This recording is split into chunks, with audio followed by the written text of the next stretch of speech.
stole the election for him. That Russia stole the election. Colluded with Russia and stole this election. It helped him to steal, and we're going to pin him down because Russia stole our election, and Obama let it happen. Thanks, Obama. That Russia invaded in our 2016 election and literally stole the election. No, Russia may have influenced our election in 2016, but they didn't steal it. Our votes counted back then. Trump won fair and square. We picked him, despite what the Democrats will have you believe.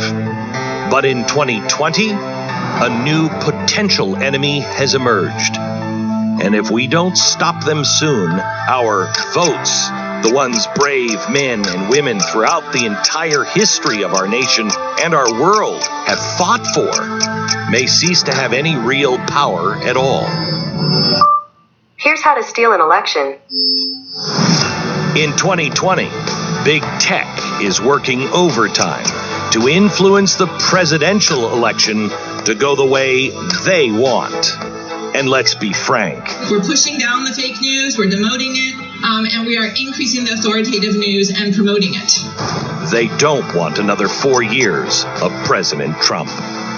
Tonight, I will show you all the tools and techniques domestic tech companies use to manipulate the average American user and show you how to stop it. You'll never look at Facebook, Google, or YouTube the same way. Tonight, digital stormtroopers, how big tech will silence you and steal the election. Hello, America, and welcome to the program. Your digital overlords also welcome you to the program, but not this program. If you use a computer or a smartphone or Alexa or anything, really, whether you like it or not, you are part of their program. We all are. And it has happened so subtly and so fast that most Americans don't even notice what big tech is doing to all of us. I had an expert on radio today. He used to be the Google ethicist. He was part of the team that was looking at the ethics of everything, and he had to get out of there. He's like, this is so dangerous. We're doing a giant experiment on society. There's a big special on Netflix, a documentary called Social Dilemma, The Social Dilemma, that is coming out next week that I hope will be a wake-up call for America on what we're facing. Tonight, I want to talk to you about the election, and it's not about the post office. I addressed the post office and the mail-in votes on radio in hour number 1 today. If you've missed that show, go to the podcast and grab today's broadcast. You'll hear it in the first 20 minutes, and it's important that you understand what's happening. But there is something else that is going on. Big tech has laid the groundwork to purge voices that it doesn't agree with. We know this. We're doing everything we can to fight it. Let me just stop here and say the one thing that I want to make sure we always have is a connection with you. I want you to sign up for our Blaze TV. If you can't afford to be a subscriber, I understand. Get the newsletter. Go to glennbeck.com. Get my newsletter. I need to be able to have a direct line to you. And if you can, become a subscriber. We just announced some really exciting things with Dave Rubin and some other things that are going on in the Blaze right now. Free speech needs to exist in America. And right now, I believe there may come a time very soon where we can't get the truth to you using these public platforms. Like right now, we're on YouTube. Wait until the end of the show. How long does that last? But we can always count on delivering the truth on our own through a platform that I started 10 years ago, actually 10 years ago last week, The Blaze.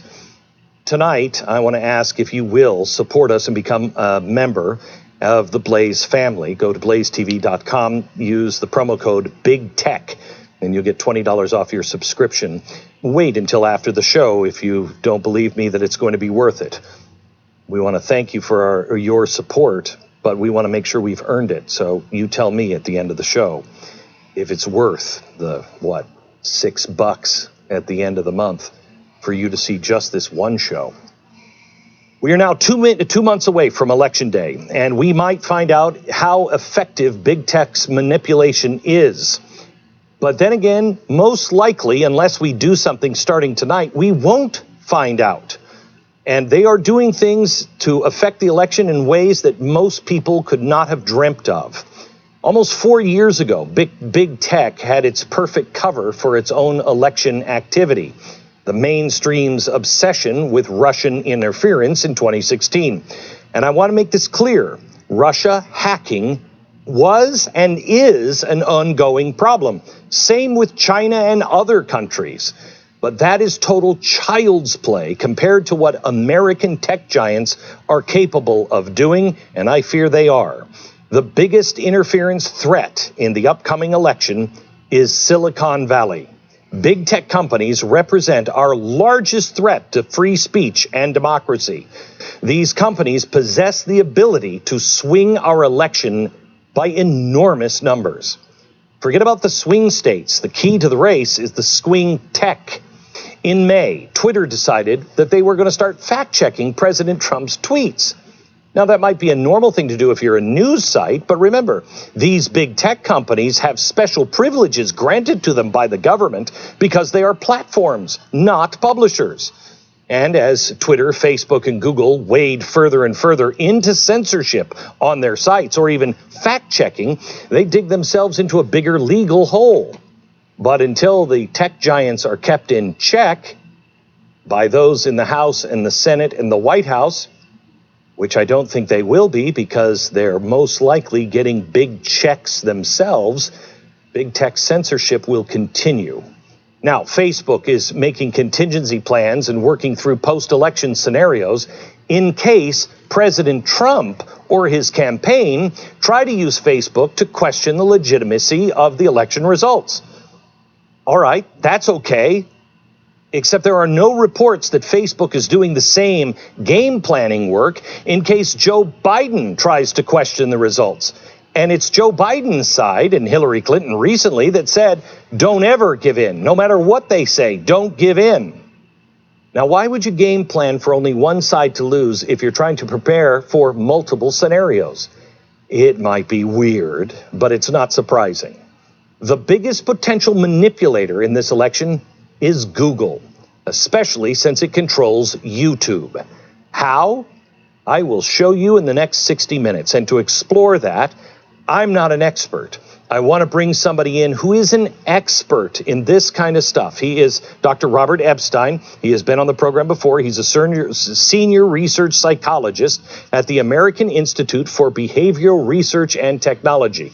His job is to see how we interact and respond to technology, how ads, like in the old days, how ads can manipulate people. He is a guy who counts himself as a Democrat. He was a Hillary Clinton supporter for years, and then he watched Google swing our election. He is an expert in this field, and I invited him to walk through the three main ways tech can steal an election. And as we'll discuss, he has developed the software to document exactly how Google interferes in elections.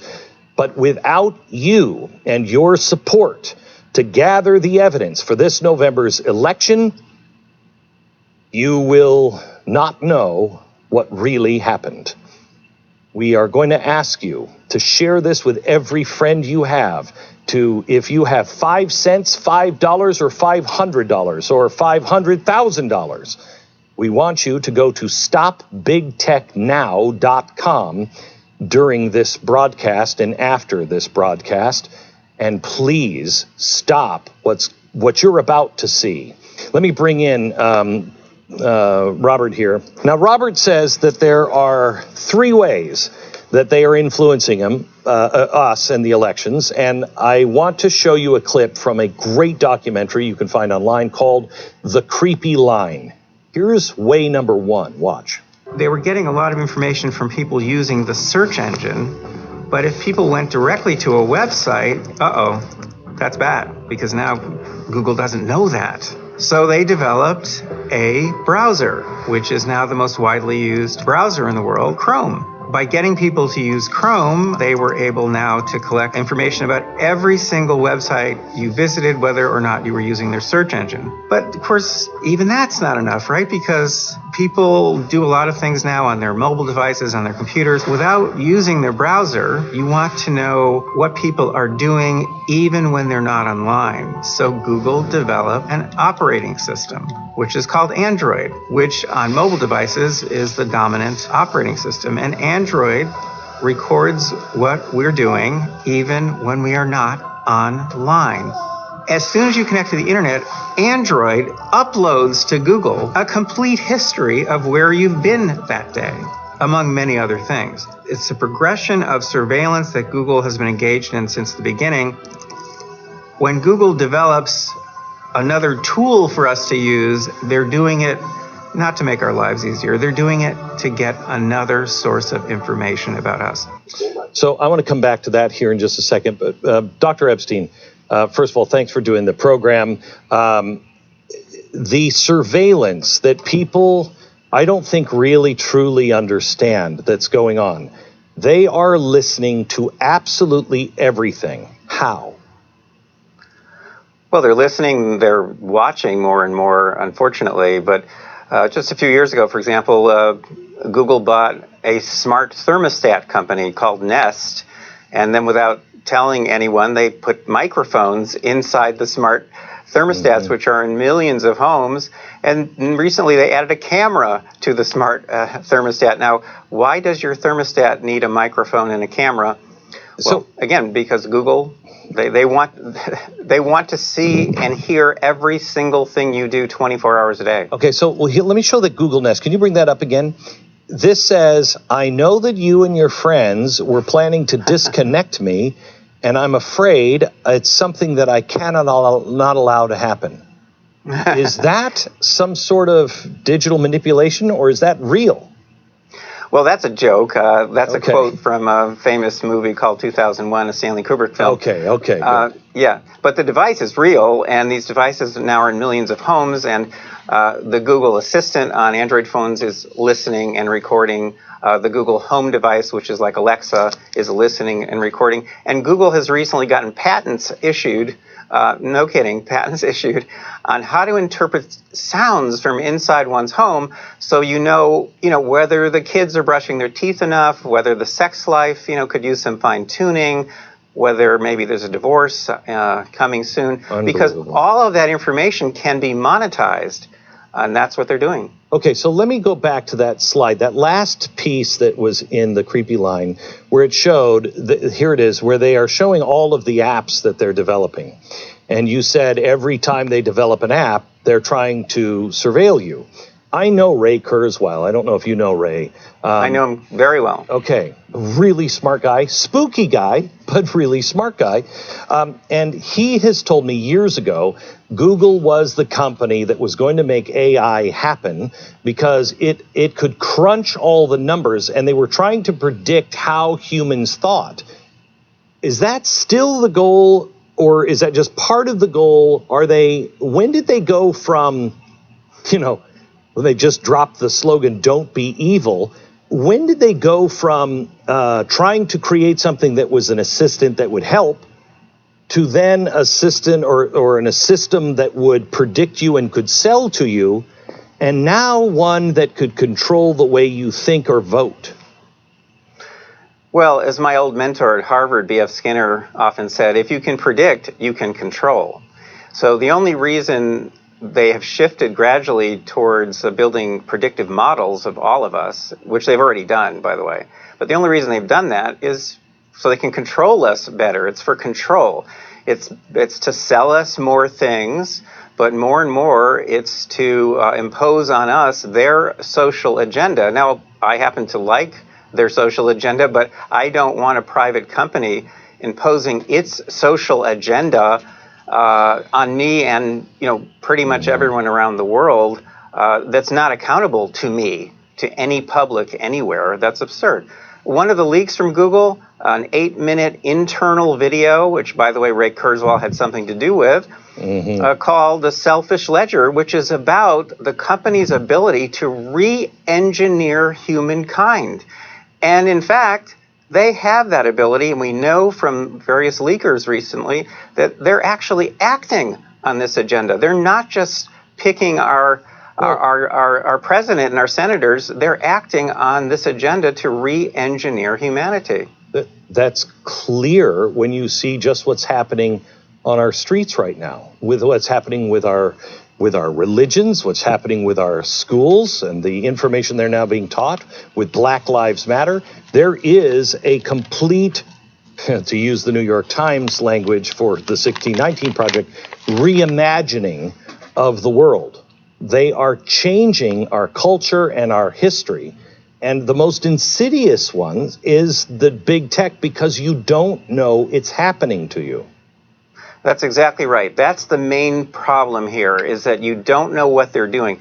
Almost all of the new techniques that I've discovered, these new means of online influence and manipulation, they're subliminal. You cannot see them. And because you can't see them, you can't resist them. You can't pass judgment on them. And you end up concluding over and over again that you've made up your own mind. That's extremely dangerous. If somebody and then, would, of course, if somebody would go and look at YouTube and just search discussions for free will, what amazes me is how many discussions there are with very big intellectuals on whether or not free will exist in the very near future, because you won't be able to separate what you think from what you've been fed by big tech. And right. And nobody's really talking about this in the mainstream. Well, I talk about it and have nightmares about it, 24/7.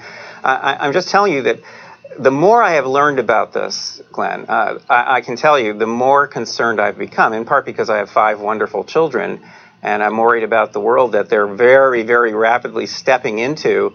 A lot of these things, though, you're talking about them as if they're hypothetical. They're actually already here. They're here right now.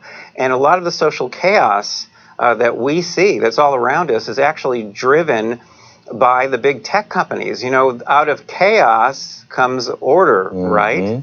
It's going to be their order that's coming. All right. I want to take a quick break, and then I'm going to come back. And maybe you're like me, but you're going to learn an awful lot. If you have ever thought, oh, that drop-down box when I put something in Google, it's reflecting what people are talking about. No, it's not. That's what we all believe.